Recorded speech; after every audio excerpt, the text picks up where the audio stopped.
Nous sommes au Togo avec une population de 7 706 000 habitants. Nous avons 119 318 unités économiques selon le dernier recensement général des entreprises. Et sur la population de travailleurs, 67% de cette population travaille dans des entreprises individuelles. Alors, voici le contexte dans lequel la crise du Covid-19 est intervenue, autant sur le plan sanitaire qu'économique. Je suis Femi Tossou. J'aide les entreprises à régler leurs problèmes marketing en développant des stratégies digitales. Avec le réalisateur togolais Kanijus Aveko, nous sommes allés à la rencontre de 2 entrepreneurs pour savoir comment ils ont traversé la crise et quelles sont les leçons à en tirer. Consultant formateur professionnel dans le domaine du marketing, du développement commercial, de la communication, de l'animation et de l'événementiel. Et aujourd'hui, je suis consultant freelance pour le compte du cabinet Red Consulting Togo. Et je suis aussi le directeur du cabinet DHP Consulting. J'ai 2 structures que je gère, une dans l'agrobusiness, CATSAR, le comptoir agricole du terroir, et Credo Conseil et Services, qui est une structure qui fait 3 activités principales, comme la gestion externalisée des ressources humaines. Donc je recrute pour les clients qui sont des entreprises, des talents. Et je fais aussi de l'accompagnement en stratégie marketing mixte. Surtout quand vous voulez sortir un nouveau produit sur le marché ou bien un service, je vous aide à communiquer sur le produit, même déjà à créer le produit et à communiquer sur le produit. Ou si vous avez un ancien produit qui a peut-être du mal à se faire une place, on refait la stratégie. Et j'accompagne aussi les investisseurs privés qui veulent investir dans l'agrobusiness. On travaille beaucoup plus en présentiel en termes de formation. Et donc il fallait vraiment rencontrer les gens qu'il faut former. Mais avec les mesures drastiques, pour ne pas dire les mesures d'état d'urgence prises par l'État, il fallait vraiment respecter les mesures barrières. Donc du coup, on ne pouvait pas rencontrer et tout était fermé carrément. Donc comment faire pour pouvoir continuer cette activité malgré la rupture de cette proximité-là? L'activité gestion externalisée des ressources humaines a été plus touchée que les autres activités et l'activité accompagnement des investisseurs aussi, dans le sens où si je prends le cas de la gestion des ressources humaines, j'avais 3 offres d'emploi que j'ai mis en ligne, je crois, 1 semaine avant d'apprendre la crise à Lomé ou bien au Togo. Et j'ai dû mettre en pause le processus de recrutement parce que le client était inquiet par rapport à la situation et comment est-ce qu'elle allait évoluer et quelle sera la situation après la crise. Donc ce n'était pas le moment de recruter d'autres personnes, d'autant plus qu'on ne sait pas quelle sera réservée à ceux qui sont là déjà.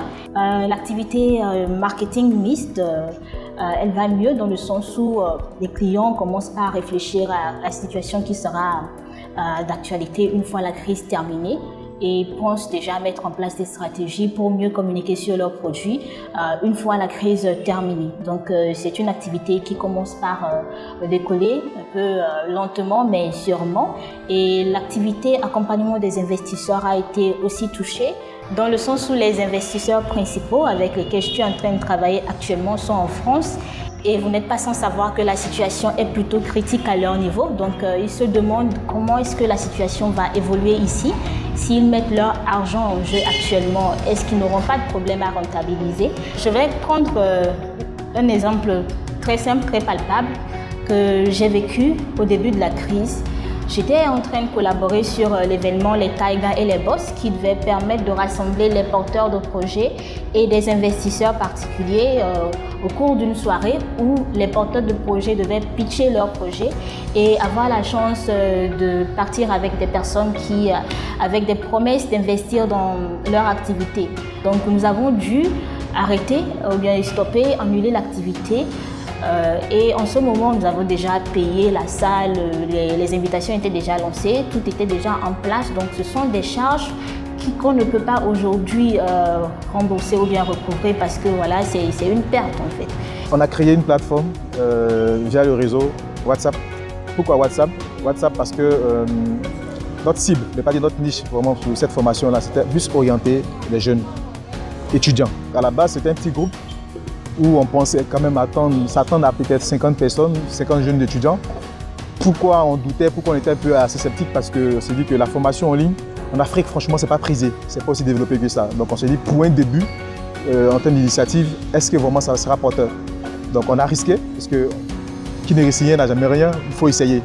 Et je pense que Dieu merci, on a essayé, l'initiative a été vraiment plus appréciée et ça a surpassé en tout cas notre attendement. Parce qu'au lieu d'un seul groupe, au finish, c'est 2 groupes carrément qu'on a pu mettre en place et qui étaient saturés. Donc aujourd'hui, nous formons plus de 500 personnes dans le métier, en tout cas dans le thème de marketing. J'en ai pas parlé quand je me suis présentée parce que ce n'est pas quelque chose qui est dans mes activités d'entreprise, mais que je fais de bon cœur pour le Togo, déjà pour le dire ainsi. Je fais des vidéos de promotion de la consommation locale depuis 1 an. J'ai pratiquement plus de 25 vidéos en ligne sur mes pages YouTube, LinkedIn et Facebook au nom de Aficredo Théo, où je permets aux produits locaux d'avoir un plus de visibilité. Au début de la crise, j'ai dû arrêter parce que je me disais que toutes les communications étaient centrées autour du Covid-19. Les gens ne prêteront plus attention aux vidéos et ce serait comme si je faisais un travail pour rien.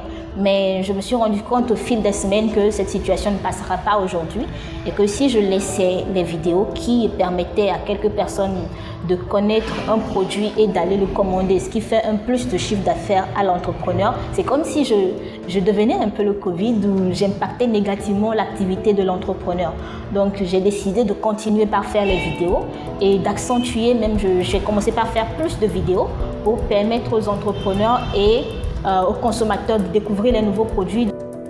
Quand on a une entreprise, qu'on soit une start-up, une PME ou encore une grande entreprise, du moment où tu produis ou commercialises, bien tu commercialises simplement un bien ou un service,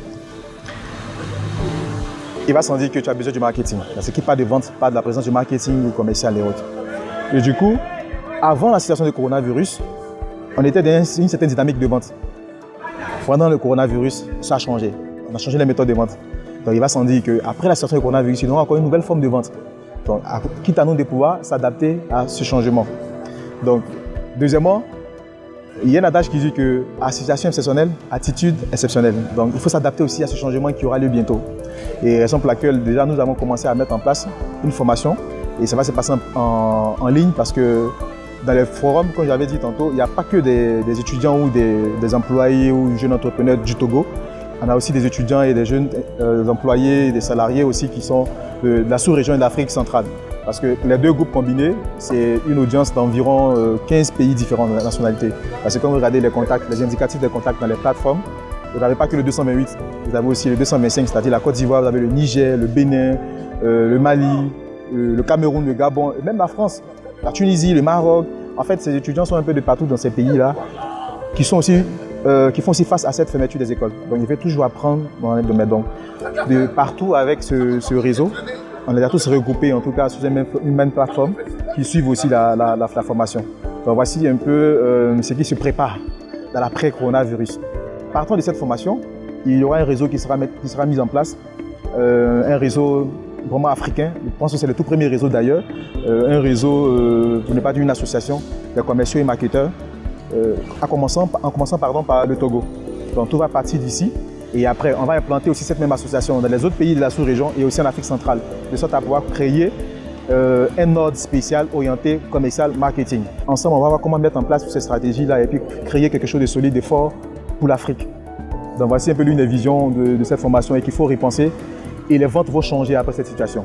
Bon, déjà, nous sommes dans la crise économique, mais elle va aller en plus, ça va prendre plus de l'ampleur après la crise sanitaire et c'est le moment que les entreprises se rendent compte que pour certains domaines d'activité, il faudrait peut-être voir la chose d'une autre manière. Par exemple, les restaurants. Il faut qu'ils intensifient les services de livraison à domicile et qu'ils continuent par pas travailler parce que plein de gens sont chez eux à la maison mais qu'ils ont toujours la paresse de toujours manger leurs produits. Donc cette crise est une opportunité pour certaines entreprises mais qui ne le voient pas forcément. Donc il faut qu'ils commencent par repenser à comment est-ce qu'on peut profiter de la situation pour ne pas nous éteindre. Et aussi, il faut que les structures communiquent. C'est vrai, il faut communiquer sur le Covid-19, mais communiquer sur vos produits parce que personne ne va le faire pour vous. Et le peu de communication que vous avez fait avant la crise, si vous ne savez pas faire, ça va revenir à zéro parce que les gens vous auraient complètement oublié après cette crise. Donc c'est le moment, commencez par communiquer commencer par réfléchir aussi à d'autres produits qui peuvent intéresser les consommateurs après la crise. Et aussi pour les structures qui veulent se prémunir des situations pareilles, il faut qu'ils mettent en place des systèmes de veille économique qui commencent par penser à comment est-ce que je fais pour que demain, une situation comme ça ne m'atteigne pas à ce point. Et aussi, ce n'est pas la crise a rendu certaines personnes paresseuses, certaines structures paresseuses aussi, dans le sens où, voilà, on se dit, bon, on reste un peu à la maison le temps que ça se termine. Et pendant le temps que vous végétez à la maison, que vous ne faites rien, après la crise, ça va être difficile de reprendre en fait les activités. Donc, continuez pas à travailler chez vous. Faites comme moi, réfléchissez à comment est-ce que je redirige mes actions, comment est-ce que je retravaille ma structure après la crise pour pouvoir être encore plus performant sur le marché. Mais je pense quand même que je suis de cette génération-là, de ceux qui pensent qu'il est temps aujourd'hui pour nous de penser à notre propre marketing. C'est-à-dire un marketing fait en Afrique et pour l'Afrique.